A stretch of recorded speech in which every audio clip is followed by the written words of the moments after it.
And we are back for the Thousand Worlds Book Club, and we're talking about Sandkings. The link for the story is below, and I am joined by Joffrey. That's your grace to you. I should take out your tongue for such insolence. Fair enough. So, Sandkings was published in 1979 and is George R.R. Martin's most awarded piece. It won a Hugo, a Nebula, and a Locus Award in 1980. And it's easy to see why. Sandkings is able to tackle politics, religion, and the nature of humanity, all within the narrative of a well-paced monster horror story. Sandkings is also a story that highly relates to the themes and structures of Ice and Fire, perhaps more than any other story save maybe and Seven Times Never Kill Man. I believe, in a way, Ice and Fire is a retelling of Sandkings. So Sandkings takes place on the world of Balder, one of the most advanced planets right in the heart of the Man Realm. The protagonist of Sandkings, if we can call him that, is Simon Cress, and he is a psychopath, or at least becomes a psychopath as the story goes on. Although we have had some protagonists in the Thousand Worlds who have been morally grey, like Shireen from The Glass Flower and Haviland Tuff from Tough Voyaging, Simon Cress is a big departure from these other stories. Cress has no sense of morality and seems to enjoy cruelty. I don't see anything wrong with this character. What are you talking about? I think Cress and I would be really good friends. Well, our story begins with Cress having returned from a business trip to find all of his monstrous pets dead from a lack of him feeding them. Cress likes to have parties and entertain his friends with his pets, so he travels to the city to buy some more. Once again, our author is writing about gladiator-like combat and its spectators, which we've seen in A Beast for Norn, Meathouse Man, and the Fighting Pits of Meereen. Anyway, in the city, next to a temple/brothel that sounds remarkably similar to the Temple of the Graces in Meereen, Cress finds a strange shop called Woe and Shade. Inside, Cress talks to Woe, who first tries to sell him some crystal carvings from the Nor Toulouche. The Nor Toulouche are an alien race past Damoosh and Findi space inward that we heard about in Night Flyers in the Stone City. Cress says he's looking for exotic animals, and so Woe tries to sell him a mimicking simian from Celia's world. Celia's world is of course named for Celia Marsayan, who we hear about in Bitter Blooms and Dying of the Light. Cress rejects the simians and is next offered an animal that will worship him. Sandkings. I'm not sure why he passed up the mimicking monkeys. Those sound fun, especially if they had to do battle. So Woe explains how the Sandkings work. They are a small, hive-minded, somewhat insect-like species, though not insects, that grow in size relative to their environment. And of course, the idea of growing to the size of the environment is thought about with dragons as well in Ice and Fire. Each Sandking colony builds a castle filled with tunnels to house its controlling being, called a maw. The maw looks like a pulsating piece of meat. This setup is almost identical to how the House of the Undying functions, with the hive-minded Undying being drones that serve a central pulsating heart.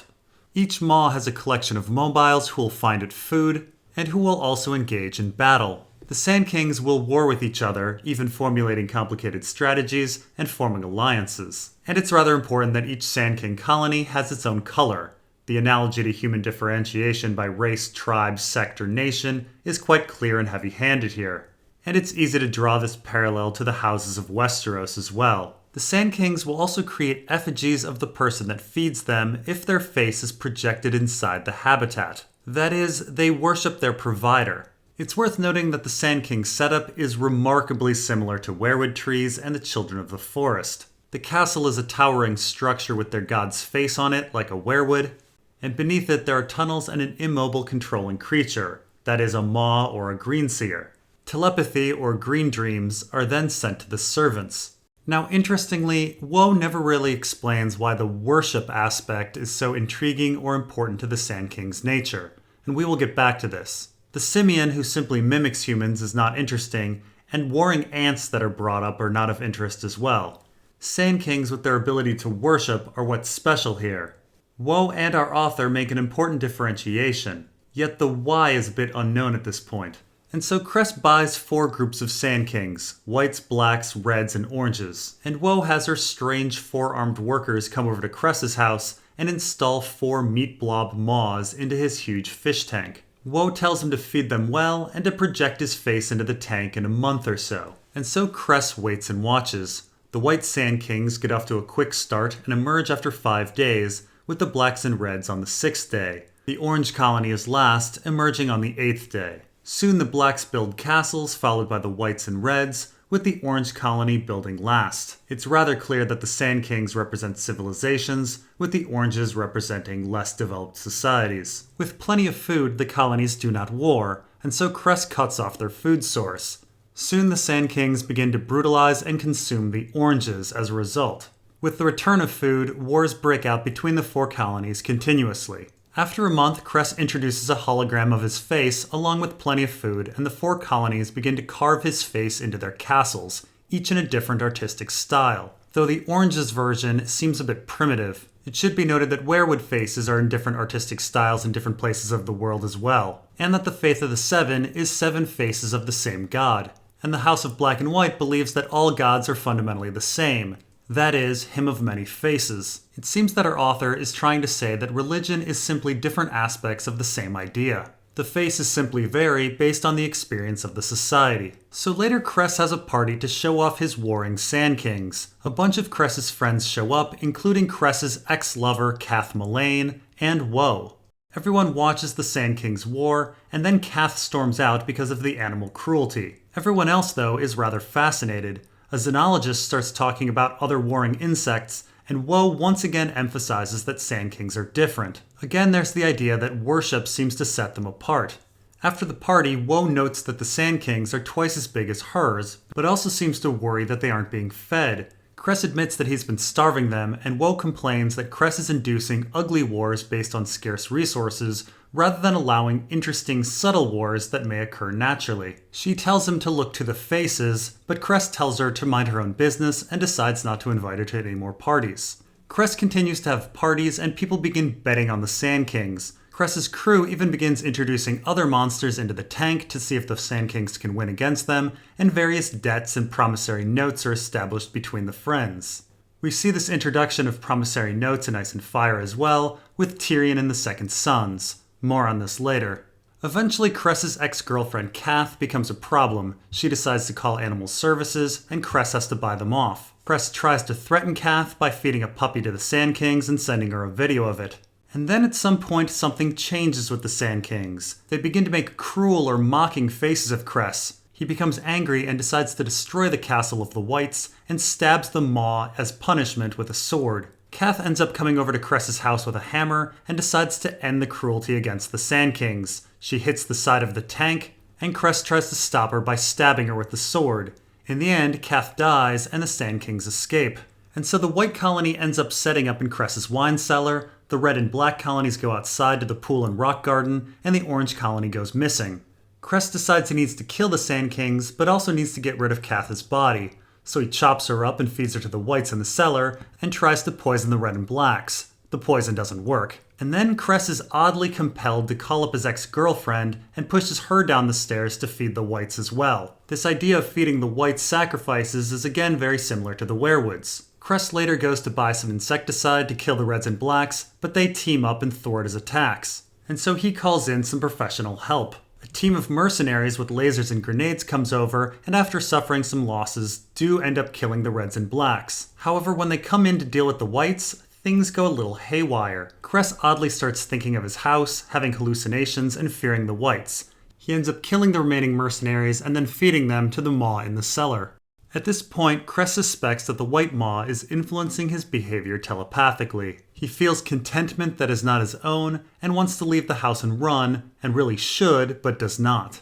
This does remind me a bit of Theon when he doesn't leave Winterfell with Asha in A Clash of Kings. He wonders why he didn't go and can't explain it. Cress does eventually realize that the White Maw is in fact controlling his mind and putting fear in his brain, and made him kill the mercenaries earlier. Just as with Men of Greywater Station, Star Lady, and 7 Times Never Kill Man, we have a story about mind control. And once again, the mind control causes the characters to act foolishly. Cress tries to leave and finds the White Mobiles are guarding his skimmer and have turned his entire house into a castle complete with Cress's face. Cress's earlier desire to protect his house was perhaps the Maw's desire to protect its castle. Cress then begins to telepathically feel the hunger of the White Maw, and so he empties his cabinets of all of its food and then proceeds to call his friends to come over for a party. They come and Cress attempts to escape with a friend, but the friend doesn't act fast enough. He's eaten by the Whites, as are all of Cress's friends inside. Cress feels the fullness of the Maw and eventually falls asleep. In the morning, Cress finds things have changed. The white mobiles are now all immobile with their exoskeletons falling off. They're transforming. He tries to escape with his skimmer, but it's been disabled, and then tries to kill a bunch of the mobiles, but realizes quickly that there are too many. He thinks about killing the white maw, but the cellar has become a big, scary, breathing mouth, and so he calls Woe. Woe explains that the Sandkings are going through a metamorphosis and are becoming more intelligent and advanced. They will eventually develop machinery and technology. Cress realizes that the four-armed workers that installed his facility were in fact evolved Sand King mobiles, and Woe says that in fact her partner Shade is an evolved Sand King maw. Only 1 in 1,000 maws reach Shade's level though. Woe explains that Cress's Sand Kings are acting different and odd because he was starving them and he wounded the white maw. It's now insane. She tells Cress to leave the house at once and head due east. She will deal with the White Sand King and pick him up in 2 hours. Cress runs out of the house just as the white mobiles begin to wake up. He runs for hours in the heat but is never picked up by Woe and vows revenge against her if he survives. Though he isn't sure if he went in the right direction, which may explain why he isn't found very quickly. He eventually comes to a house with children playing out front. The children, though, run towards Cress and he realizes that they're orange mobiles. They grab him and bring him towards the breathing mouth of the house, and he screams as all of the children have his face. And that is Sandkings. So, Your Grace, what do you think? Well, yeah, this is clearly a story about the evolution of society and the role of religion. George R.R. Martin really beat us over the head with this one. Well, that's true. George R. Martin is clearly a man who is very focused on the evolution of society and where humanity is going as a whole. Nearly every one of his stories relates to the advancement of humanity, either technologically or socially, with progress or regression occurring. This occurs in Dying of the Light with a patriarchal society struggling with social modernity, or with Tough Voyaging with a society struggling with population control and religion, or in The House of the Worm with societies crippled by xenophobia and hatred, or in 7 Times Never Kill Man with societies dealing with expansionist mindsets. And with each of these stories, technological advancement or regression is a huge part of the plot, as well as the role of religion. So Joffrey, what do you think George R. Martin is saying with Sandkings? Well, clearly the Sandkings are meant to be humanity. In the story, things start out all peaceful, and then the Sandkings are given too few resources and wars break out. It's after that that the Sandkings learn to become martial. One could say that prehistoric humans acted the same way. It's true, George R. Martin seems to be showing us human history. Next in the story, religion comes along. Here it's introduced by Cress projecting his face in the tank. I think our author is saying that religion is perhaps the inspiration that first led to art and creativity. There are others that believe that religion is the seeds of civilization. This actually relates to the subject of totemism and the work of Emil Durkheim. He and others believe that idols and totems and the ritual of making them is a projection of religious belief and that it binds the community together and becomes an embodiment of the clan. It's interesting that Durkheim notes that totem animals are rarely eaten in societies and are considered sacred. Oh, so that's why the Sandkings didn't eat Cress at first. Cress was the totem. He was their god. He was holy until at the end the Oranges eventually rejected religion. Well, yes, I think at the end, God is no longer holy or valued. In a Nietzsche sense, society has killed God and moved past religion. But we've jumped to the end. Let's go back a bit. Now, the story does seem to have some sort of commentary on capitalism, investment, and debt in the middle of the story with Cress's betting club. To be honest, I actually think George R. Martin's commentaries about economics are a little half-baked in his stories. For example, in A Dance with Dragons, he attempts to make some sort of comment about capitalism with Tyrion spending half a chapter creating currency over with the Second Sons in Slaver's Bay. He's promising the gold of Casterly Rock that he doesn't actually have. I think our author is trying to say something about the gold standard and floating currency, but it's not a very well-formed thought. But cards on the table, I have a bachelor's and master's in economics, so perhaps I'm more critical on this topic. Here in Sandkings, I think our author is saying that the church, or just people in general, make money off of wars and therefore it's in their best interest to create them. And I think Cress bribing the animal control official is about political corruption keeping the whole system going. Now there is an important moment in the middle of the story where the Sandkings begin to question religion. They portray religion as cruel and idiotic and mock it. And it's shortly after this that the system that Cress created, a society based on religion, comes crashing down. And this is where the story takes a new turn. The Reds, Blacks, and Oranges leave Cress behind, as in, they leave religion behind. The Reds and Blacks don't make it on their own, though, and are destroyed in war. The Whites turn the tables on Cress and use him. Rather than religion being seen as a benefactor for society, society is using and controlling religion for its bidding. Religion becomes a tool for control.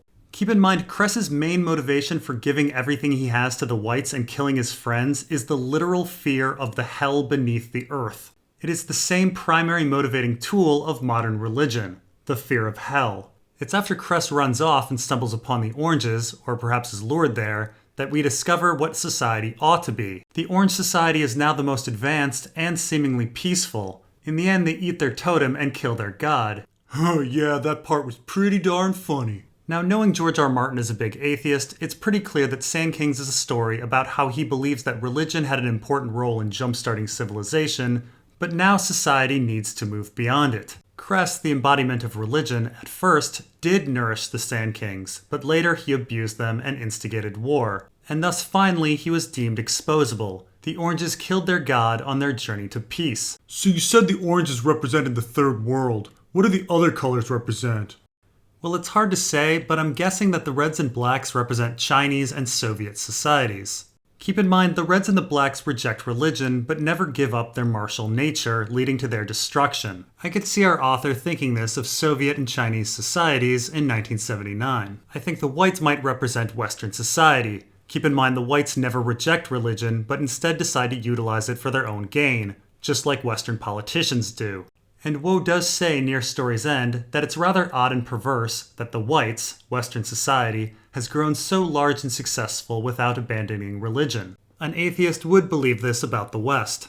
But wait a minute, I thought you said that Ice and Fire was a retelling of Sandkings. How on earth is that possible? Well, if you notice, the story of Ice and Fire seems to be moving more and more towards religious identification and away from house identification. We have Old God followers, R'hllor followers, Drowned God followers, and Faith of the Seven followers, and members of each religion, for example, Lancel, Melisandre, Aeron, and Jojen, all are receiving telepathic messages from someone who they believe is a god. Although in the Ice and Fire context, God and Maw may be one, we still have different Sand King colonies preparing for a fight against each other, and I do wonder what will happen if and when our characters move beyond religion.